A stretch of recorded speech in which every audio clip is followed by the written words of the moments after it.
Hoje é o problema, são pessoas atingidas.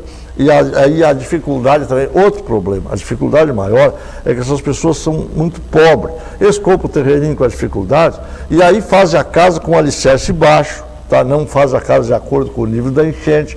Então o que acontece? A casa é atingida pelas águas. Tem o problema do contador de luz também, que tem uma medida padrão, né? Medida padrão, que de repente desliga as luzes. Eu ouvi, por exemplo, agora, a minha casa não tem nada a ver com o problema dos contadores de quem está dentro da água. Foi desligado. A do Gustavo Meguri, o Gustavo saiu de casa, eu saí de casa. Porque foi desligado porque outras casas correm risco. Aí eu questionei, fui na ESUL, né? Fui na ESUL e conversei com eles. Eu digo, mas quem sabe, então faz nessa zona ribeirinha um padrão de que as pessoas levantem o contador, se é o problema do contador, levantar o contador, né, e resolver o problema, porque daí o pessoal, além de estar com a água dentro de casa, no pátio da casa ainda não tem luz. E as pessoas doentes? Eu, por exemplo, agora a minha sogra, a velhinha, tem 96 anos, doutor Marcos. Eu fui lá na ESUS, tem uma senhora que ela não pode mais caminhar, está com uma fratura na perna, ela fica em casa, está na estufa lá, 96 anos, velhinha, a mãe do Walter. O que acontece? Não podemos fazer nada, de repente desligaram. Quando a minha cunhada me ligou, disse, vem aqui porque a avó está passando mal, estava velha lá tremendo, né? Numa situação delicada, peguei a velhinha imediatamente, botei na caminhonete, me fui lá para casa da neta, botamos pertinho da lareira, quentamos a velhinha e está lá. Quer dizer que é uma situação. E assim tem tantos outros problemas aí, né? Sem dúvida. Então é complicado.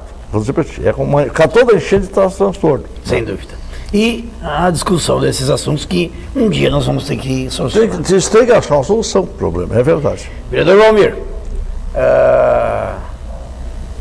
tua carreira e a tua vida é marcada também pelo trabalho na política.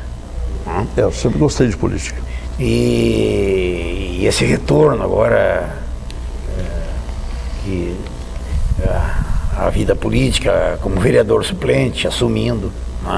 E eu te pergunto uma coisa, tu te surpreendeu, a política foi melhor, pior, mais debatida, era mais fácil, menos fácil? Isso aí.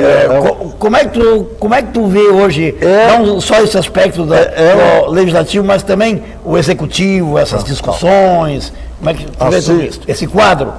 Assim, doutor Marco, o que eu vejo, eu até fiz um versículo, quando eu assumi com muita emoção, né? Depois de 21 anos, né, fora da política, e voltando, fazia política por fora com os amigos, mas não atuante e candidato ainda, né?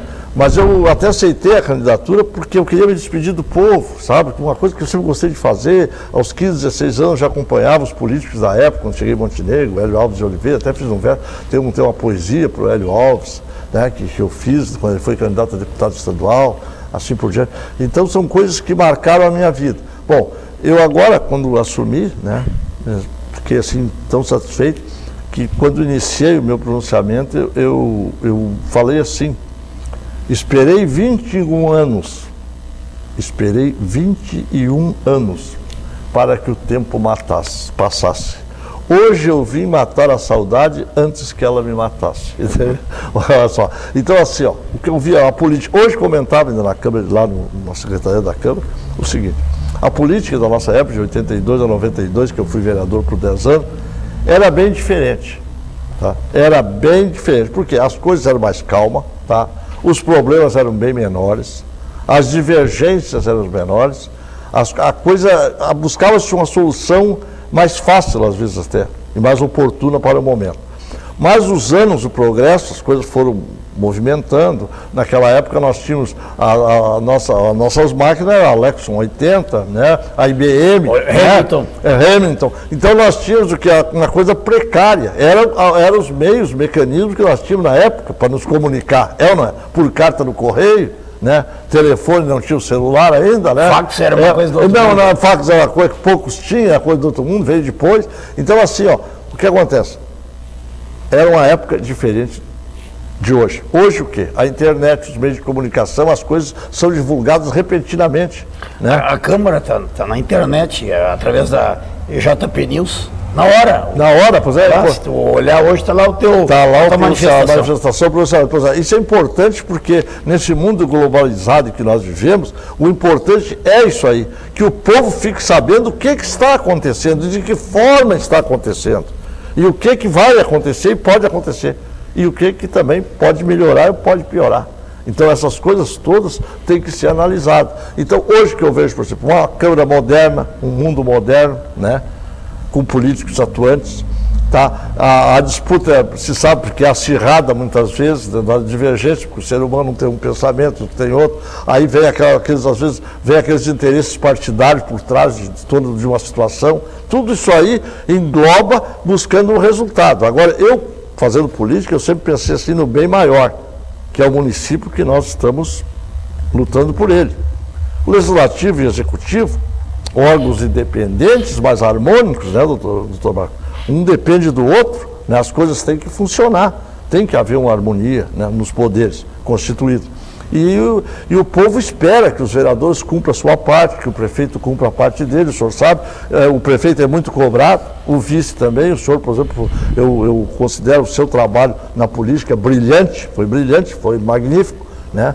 Doutor Marcos foi assim o esteio da administração passada, eu acredito, né? Pelo conhecimento que eu tenho, pelas formas que vi, pelas coisas que conheço, apreciei muito o seu trabalho como vice-prefeito. Realmente o senhor fez um trabalho magnífico para Montenegro. Montenegro, eu sei que muito lhe deve nesse aspecto de botar a casa em ordem, botar as coisas em dia. E um dos questionamentos que ainda o senhor apresentou o projeto e eu busquei o resultado, porque eu falei que uma coisa que a preocupação minha sempre foi, agora, por exemplo, a mobilidade urbana, tá? Tanto a gente andando nas ruas, nas calçadas, né, a pé, de bicicleta, de carroça, de automóvel, de ônibus, seja o que for, né? Montenegro, por exemplo, hoje, eu até comentei isso aí na tribuna lá da Câmara, o seguinte, isso não vem de agora, vem de muitos anos atrás. Primeiro, né, tiraram as redes férreas, né, porque se comprometeram lá de comprar caminhões e peças lá do exterior, o senhor sabe disso. Terminaram com a nossa navegação, que era barata. Terminaram com tudo, porque se comprometeram com o exterior lá, que teria que comprar combustível e peças de caminhão. Modelo rodoviário. Aí sim, olha o que acontece. Aí se preocuparam em vender os caminhões, até pouco tempo, até agora continuam vendendo. Só que não se preocupam em fazer as estradas, as vias, para que o cidadão tivesse vias duplas, né?